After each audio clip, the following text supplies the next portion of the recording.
Okay, so I would just like to start out by saying I am bad with computers, and I have done this video already, and I put it in 4 different clips because I changed clothes and I did all this cute stuff, and I have no idea how to make it into one big old long video or put it on YouTube or submit it to Blackboard.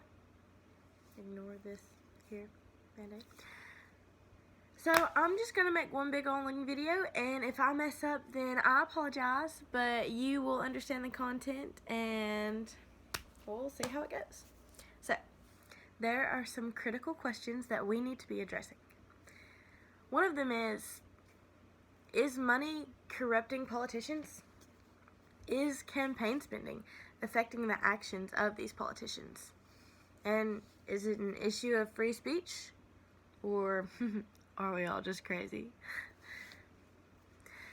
I mean, in the past, politicians used to go to corporations and propose that they pass favorable legislation so that these corporations can make more money, and also the politicians can get the money from those corporations to support their campaign or whatever the heck they're doing.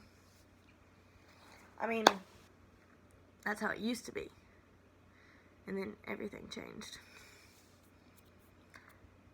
And this is where I changed clothes and I switched the video, and it was really cute, but I don't know how to do that. So, a little history behind all this is Teddy Roosevelt. He is the man, the myth, the legend. Teddy Roosevelt was really the first politician that made it a priority, and also made a huge impact on regulating and making capitalism a fair competition, because he believed that money had a negative impact on campaigns. So then he goes off and signs the Tillman Act in 1907.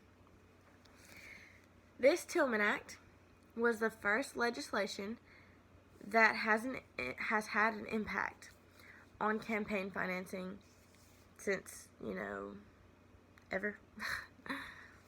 What this basically did was ban corporations from giving money to candidates directly.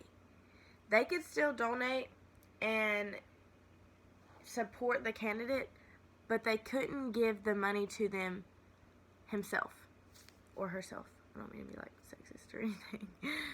They just couldn't do it directly to the candidate. And then you have political action committees. These political action committees controlled a lot of the elections in the 1950s and up. After all, these acts were passed and they had to figure out something to do. So, all of that went down, and these political action committees, I'm going to probably call them PACs sometimes. It's like PAC, Political Action Committee, PACs. They just started popping up in every direction, this way, that way. And these corporations that were restricted before, they were the ones that started using these PACs to influence the outcome of these elections again. They weren't like exactly the corporation supporting the campaign, because, that had been outlawed and they couldn't do that. No one's allowed to do that. But it was funded by the corporations. So really, it was a way for them to still control the elections and not get penalized for spending the money on the campaigns. Good old Americans finding a way around it. And then in 1971, the Federal Election Campaign Act was passed. Yet another act. And this was the first law to put limitations on campaign spending. Basically, this act tried to limit the amount that these political action committees were spending on these campaigns. But this act wasn't just about the political action committees. No. It also limited something else, or someone else. Not a particular person, but one individual donor was restricted because they weren't allowed to donate money to a candidate directly either. So it wasn't just the PACs and the committees or sorry, I lost where I was at. It wasn't just the corporations, it was now for regular people. And, you know, that didn't work out either. So then they had the McCain-Feingold campaign, or as some people call it, the BCRA. This was in 2002, and they refined the legal rules for campaign spending. This also banned the political action committees, like everything before. It banned them and corporations from rolling out all kinds of ads and TV shows and newspapers and movies, crap like that, right before election time. But they were trying to find a little way around that. I'll get to it in a minute. Well, until recently, the most important case, court case. The most important case on campaign finance was Buckley versus Valeo. Valeo? Something. I've watched lots of videos on it and I still can't say it. I apologize. Don't listen to me, but it's real important. It's like Buckley versus Valeo, something. You get the gist. Important court case. This case established the idea that limits on campaign spending were more problematic under the First Amendment. Because, I mean, limiting the amount someone could spend on politics was basically limiting the amount a person could say about politics. So, isn't that kind of taking away freedom of speech? And isn't that kind of the First Amendment? Illegal, right? Well, that's what they thought in this court case. Enough history, though, for a minute. I promise. Maybe. The Citizens United was a non-profit group, but they were against the Federal Election Commission in 2009, another court case. This was really about movies, like the movie they made about Hillary Clinton, you know, but you kind of don't know because they wouldn't release it because it was against the rules and nobody was allowed to watch it. But, I mean, that's not politically accurate and I'm probably not supposed to talk about that. So, I'm gonna phrase it a different way. So, this reaffirmed the idea that money is the equivalent to speech and struck down many of the limitations on campaign donations. They made that movie about Hillary Clinton to get people to be opposed to Hillary Clinton. And so after they were like, no, you can't release this movie, what are you doing? And they made more limitations and changed some stuff and said that money is the equivalent to speech.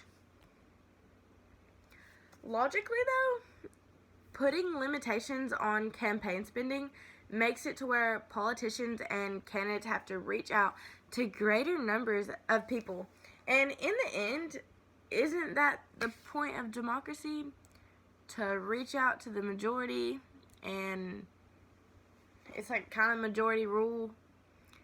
Because if you get all your money from one guy, and he's like, I'm going to support you, here's all the money you need, and all you have to do is listen to me and do this thing for me, then he's kind of controlled by that guy that's giving him money, and he probably wouldn't do well in office, or we wouldn't like what he does in office, because he's trying to, well, that guy that's supporting him is trying to take advantage of him because if he has the money. But if he's limited to the amount that he can give him, then he can't be like, okay, you have to meet this, this, and this, and I'll give you this much money, because he can't give him that much money. So that person has to go out and find other people to give him money. And then you appeal to more people, and obviously if you're giving them money, then you're probably voting for them. So to me, I feel like that's the point of democracy. This isn't really about history. I know I said I was done. It's kind of not about history, but it kind of is. It just doesn't have any dates like the rest of it did. It's still important. It's about PACs. Again, sorry, I keep talking about them. Super PACs. This is like brand new upscale PAC. These super PACs are currently the majority of donations given to campaigns. But, I mean, they have limitations as well, because everything has limitations. They also can't directly be associated with a candidate.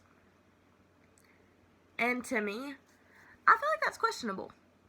Because why would they spend that much money on a candidate and donate that much if they don't get anything out of it? I mean, sure, they can say, oh, I supported that candidate. But they can't be associated with them. They're not buds. So what are they getting, really?